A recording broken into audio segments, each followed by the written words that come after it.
बिस्मिल्लाहिर्रहमानिर्रहीम अस्सलाम वालेकुम। इसमें आपको मैं बताऊंगा टूरिस्ट वीज़े की अपडेट्स और विज़िट वीज़े की, वर्क वीज़े की और आज की लेटेस्ट जो फ़्लाइट्स के बारे में वो बताएंगे। सबसे पहले आपको ये गुजारिश है, चैनल को सब्सक्राइब नहीं किया तो सब्सक्राइब कर दें, बेल आइकन को प्रेस कर दें ताकि नई सी अपडेट्स आप तक पहुँचती है। सबसे पहले आपको बताते हैं टूरिस्ट वीज़ा विज़िट वीज़े के बारे में। टूरिस्ट वीज़ा विज़िट वीज़े के बारे में बताया जा रहा है कि जनाब वीज़े लग रहे हैं, लेकिन फैमिलियों के जिनकी उम्र ज़्यादा सिंगल अप्लाई कर रहा है उनके भी सबके वीज़े स्लो कर दिए गए हैं।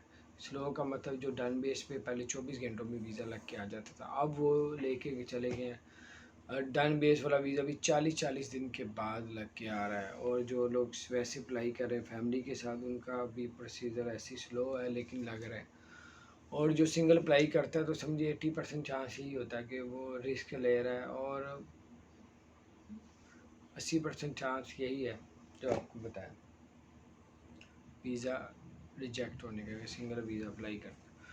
तो उसके अलावा वर्क वीज़ा के बारे में बताते हैं, फ़्लाइट्स के बारे में बताते हैं। वर्क वीज़ा तब आप ले लीजिएगा जब आपको पता हो फ़्लाइटें ओपन होंगी।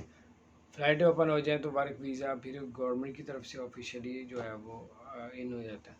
उसके अलावा आपको बताते चले फ़्लाइट के बारे में। फ़्लाइट के बारे में ये है कि पाकिस्तान इंडिया के लिए अच्छी खबर आ रही है, वो ये कि पहले तो 21 जुलाई कह रहे थे, आज जो है वो ऐलान कर रहे हैं कि 21 जुलाई के बदले 15 जुलाई को जो है वो फ़्लाइटें पाकिस्तान इंडिया की खोल दी जाए, यानी कि 16 जुलाई से जो है वो आप लोग रवाना हो सकेंगे।